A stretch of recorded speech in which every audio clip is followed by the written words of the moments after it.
नमस्कार, मैं doctor Shailaja Nagendra, SPC government college Ajmer समाजशास्त्र विभाग से आज निर्धनता का तृतीय भाग में आप सबके स्वागत करती हूँ।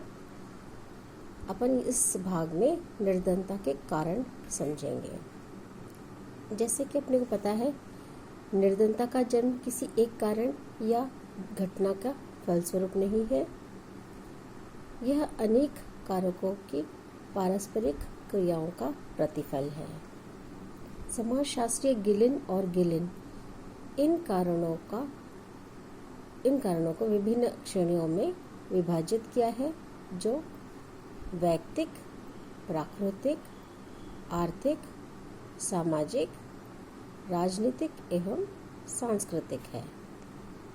इसमें अपन फर्स्ट वाला देखेंगे, वैयक्तिक कारक।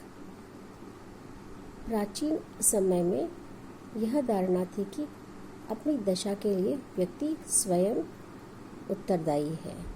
जब कोई व्यक्ति बीमारी, दुर्घटना, मानसिक अयोग्यता, नैतिक पतन, अविवेकपूर्ण कर्चा आदि से ग्रस्त होता है, तब गरीबी उत्पन्न होता है।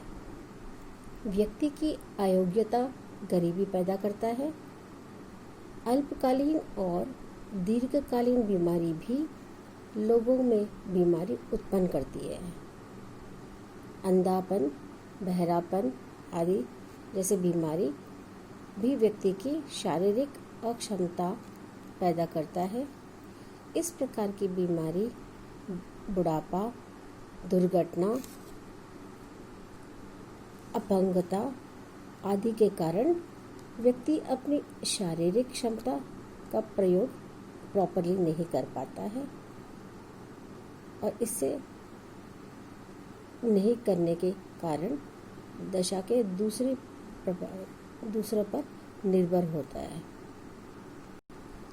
नेक्स्ट पॉइंट अपन देखेंगे, भौतिक पर्यावरण, फिजिकल एनवायरनमेंट। भौतिक पर्यावरण में हम प्राकृतिक साधनों का अभाव, प्रतिकूल जलवायु, कीड़े मकोड़ों का उत्पात, प्राकृतिक संकट आदि को सम्मिलित करते हैं। जहाँ खनिजों की बाहुल्य है, उपजाऊ मिट्टी और सिंचाई के साधनों की सुविधाएं हैं, वह समृद्धि पाई जाती है। इसी के विपरीत रेगिस्तान और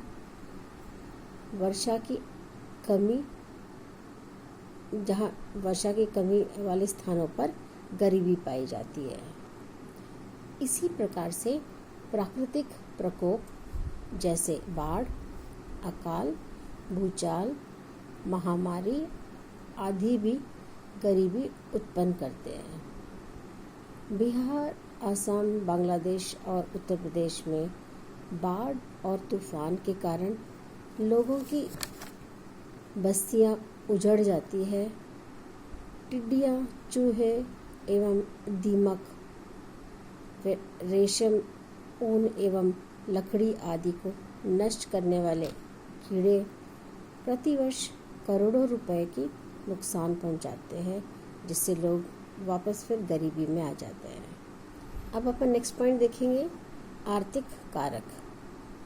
गरीबी का सीधी संबंध आर्थिक पहलुओं से है। आर्थिक दशा का वर्णन आय और खर्चे के संदर्भ में ही किया जाता है। अपर्याप्त उत्पादन, असमान वितरण, आर्थिक उतार और चढ़ाव, बेकारी, गरीबी, मंदी आदि गरीबों को जन्म देती है। भारत में परंपरागत साधन प्रयोग करने से अपर्याप्त उत्पादन होता है। आवश्यक उत्पादन के अभाव में गरीबी का सामना करना पड़ रहा है।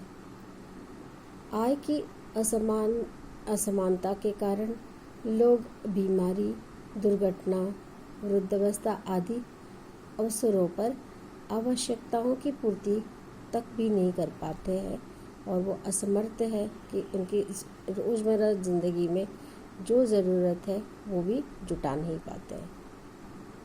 बेकारी की अवस्था में व्यक्ति अपनी आवश्यकताओं की पूर्ति करने में असमर्थ होते हैं। बेकारी के साथ साथ गरीबों की संख्या भी बढ़ती चली जाती है। नेक्स्ट इसमें अपन देखेंगे सामाजिक कारक। सामाजिक कारकों में के अंतर्गत हम देखेंगे शैक्षणिक कमियां, स्वास्थ्य रक्षण का अभाव, आवास सुविधा का अभाव, विवाह और पैतृत्व के ज्ञान का अभाव तथा परिस्थितियों से बच्चों और युवा लोगों का असमंजस्य आदि सम्मिलित होते हैं। दोषपूर्ण शिक्षा प्रणाली के कारण देश में अशिक्षित शिक्षित दोनों में बेकारी पनपती है। भारत में विवाह एवं पितृत्व की समस्या पर भी ध्यान नहीं दिया जाता है। कई लोग अपने वैवाहिक और पारिवारिक दायित्वों को निभाने में असमर्थ है। माता पिता और बच्चों तथा पति पत्नी के पारस्परिक संबंधों में भी शिथिलता आने लगी है। औद्योगिक क्रांति, स्वतंत्रता के विचार, नारी स्वतंत्रता तथा उसके घर से बाहर अर्जन करने के कारण घर की परिस्थितियों में परिवर्तन आया है।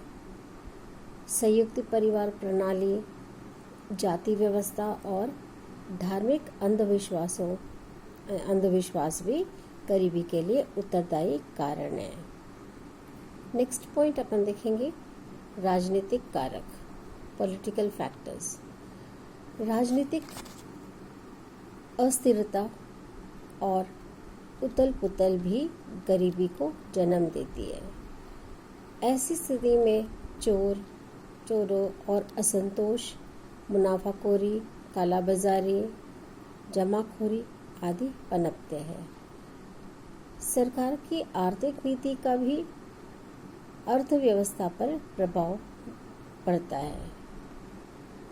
सरकार की उत्पादन नीति, टैक्स नीति, आयात निर्यात और वितरण की व्यवस्था भी देश के लोगों की आर्थिक दशा को प्रभावित करती है। वर्तमान में किसी भी व्यवसाय का विकास में राज्य की सहायता और आर्थिक नीतियों का महत्वपूर्ण योगदान होता है। इसके नेक्स्ट पॉइंट युद्ध देखेंगे अपन। युद्ध का प्रभाव बेकारी पर या बेरोजगारी पर। बेरोजगारी, बेकारी ये सब इंटरलिंक्ड है। युद्ध के कारण मानसिक पीड़ा और अस्थिरता उत्पन्न होती है, जिससे उत्पादन की क्रिया भी प्रभावित होती है। युद्ध के दिनों में अंतर्राष्ट्रीय व्यापार को भी हानि पहुंचता है कि तो इंटरनेशनल ट्रेड बंद हो जाता है, देश के बॉर्डर सील हो जाते हैं और कई देशों के साथ व्यापार संभव नहीं होता। युद्ध के दिनों में आर्थिक अपव्यय बहुत होता है और परिणाम स्वरूप बड़े पैमानों पर गरीबी पनपने लगता है। नेक्स्ट अपन देखेंगे सांस्कृतिक कारक। भारतीय सांस्कृतिक मूल्यों में सदा जीवन और उच्च विचार की बातें होते हैं। वर्तमान में भारत की गरीबी का जो स्थिति है वो पश्चिम देशों का देन है। गरीबी एक सापेक्ष अवधारणा है जो किसी देश और समाज की संस्कृति के संदर्भ में ही देखा जा सकता है। अब तक जो अपन ने डिस्कस करा वो गिलिन एंड विलन के अनुसार दिए गए कारण हैं। अपन नेक्स्ट पार्ट में देखेंगे, लेक्चर के नेक्स्ट भाग में अपन देखेंगे अन्य कारण भी इसका विचार करेंगे।